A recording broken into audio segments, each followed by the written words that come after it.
what was the 76? Let's take a look. Okay, so g of x has a positive derivative, so f prime is positive over negative infinity negative 2 and 4 comma 7. So this is, in this case, is the union basically, and a negative derivative on negative 2 comma 4 union 7 to infinity. Is this the one? Yes. Okay, perfect. So let's see by comparison what was different here. So this is f prime of x, and this is f of x. So I have in the table negative 2, I have 4, and I have 7. I have negative infinity to infinity. And it says the derivative is positive between negative infinity and negative 2, and between 4 and 7. And it's negative between negative 2 and 4 and 7 to infinity. So the function goes up, goes down, goes up, goes down. So by comparison,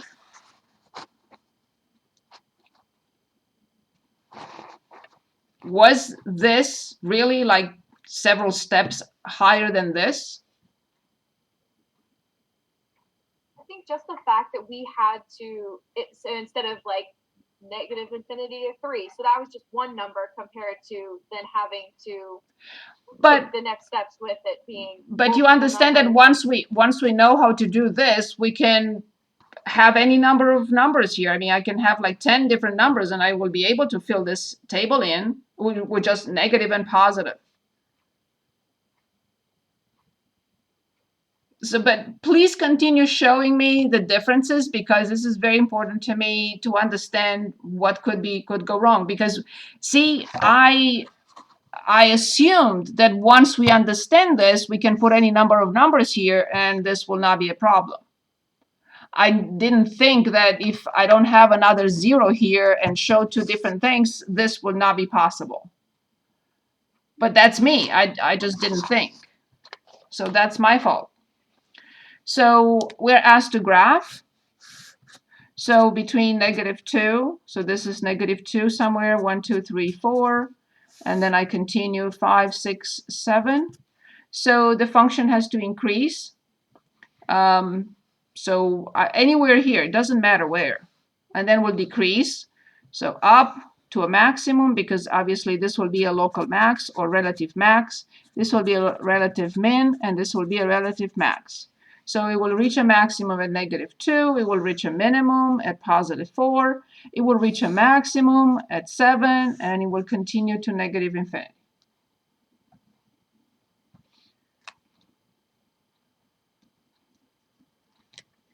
Is this okay?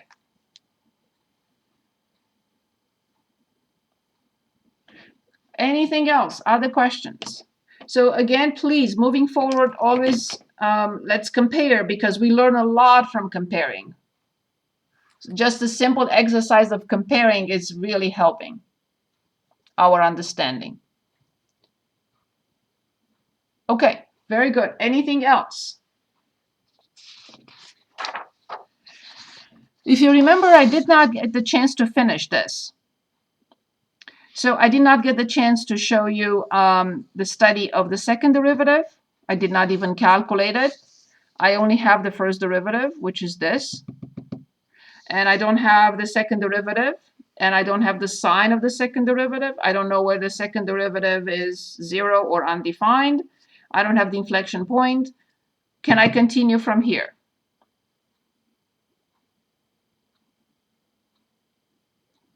Yes?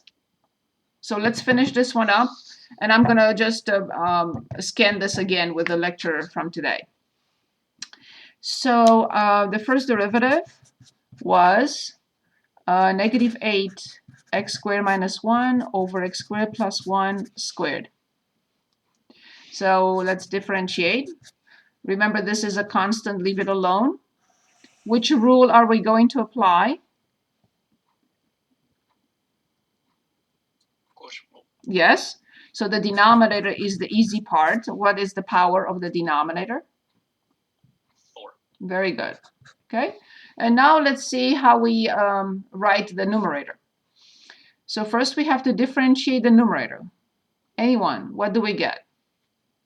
2x. Very good. Times x squared plus 1 squared. Then minus.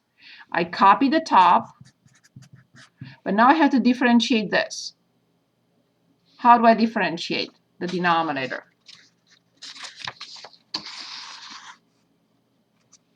Is it 4x? So I have to bring the power in front. I have to subtract 1 from the power. And then I have to differentiate the inner function. So if you need me to write the formula again, a function to power n prime is n times the function to n minus 1 times f prime. So when I differentiate x squared plus 1 squared, I have to put 2 in front. I have to subtract 1 from the power. And then I have to differentiate the inner function, which gives us 2x. Is everything okay so far?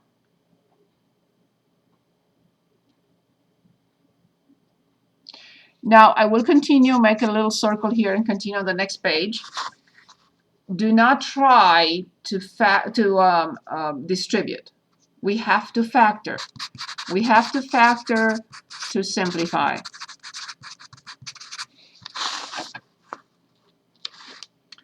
Okay, so -8 stays outside. Can anyone give us the numerator, the factors in the numerator that will have to be pulled out?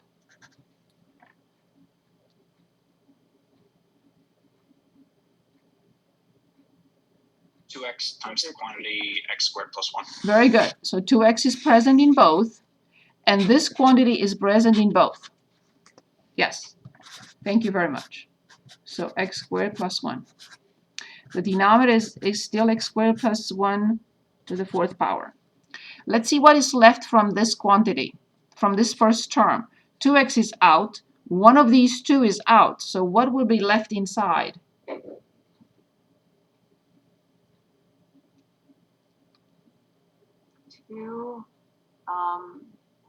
X2 plus 1. X squared plus 1. That's it. Squared. That's it. Okay. Okay, now this is out, this is out. So this piece is left in. 2 distributed to x squared with minus in front, what do I get? -2x squared. Very good. 2 times -1 with minus in front. Very good. That's it. You understand how important this is to be able to simplify this by factoring. And here's what I'm going to do next. I remove a factor from the top with a factor from the denominator. Don't try anything here. That will be a terrible mistake. So -16 now, and then x, and in parentheses, combine like terms, -x squared and plus 3. Everything divided by x squared plus 1 to the 3rd power. This is very ugly. I will factor out -1, so I get 16x and x squared minus 3. So by factoring out the leading coefficient, which is negative, it will cancel the negative in front, and that is much easier now to handle. But this is not factorable using integers, but we can solve one or the other. So one option is when I set the second derivative equal to 0, I can factor x minus 3 into x minus the square root of 3 and x plus the square root of 3. Or the other option is, or not both, there is no need.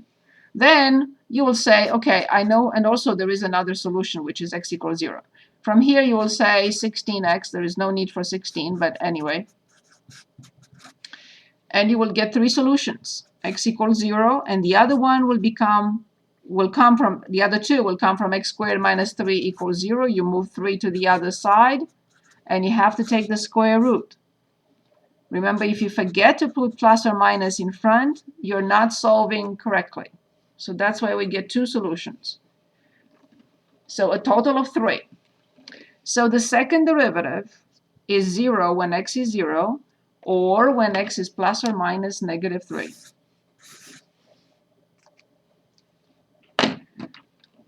Always expect the second derivative to be more involving, especially on a function like this one. Okay, now I have these three values to put in the table. So 0 and plus or minus the square root of 3. So where are they? So 0 is right here. Negative the square root of 3 is to the left of -1. Be very careful, because if you put it here, then the whole chart has no meaning. So it's right here, 0. And the square root of 3 in the correct position, 0. So the second derivative is 0 in 3 different spots for 3 different x values. Now we need to study the sign of the second derivative. So I need something here, something here, something here, and something here. Because now we know that if the sign does not change, this point, we're going to have to find the value also for the y, right? We have to plug in, as we did always. We plug in all x values in the function to determine the y values. So this comma this will not be an inflection point if there is no change, sign change here. 0 comma whatever will not be an inflection point if there is no sign change here. If it's positive, positive, then that's not an inflection point. Finally, the same thing. The square root of 3 comma whatever will not be an inflection point if there is no sign change here. So that's why now the next step is to find the sign of the second derivative. Okay, let's take a look at the second derivative. So I'm going to copy it here.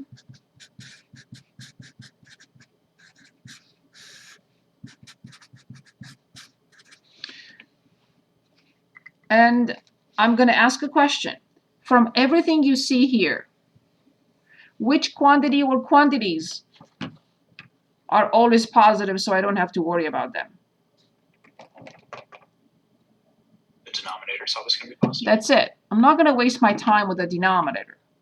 And of course, there is no point in even discussing 16. So these two, the product of x and x squared minus 3, will give us the sign.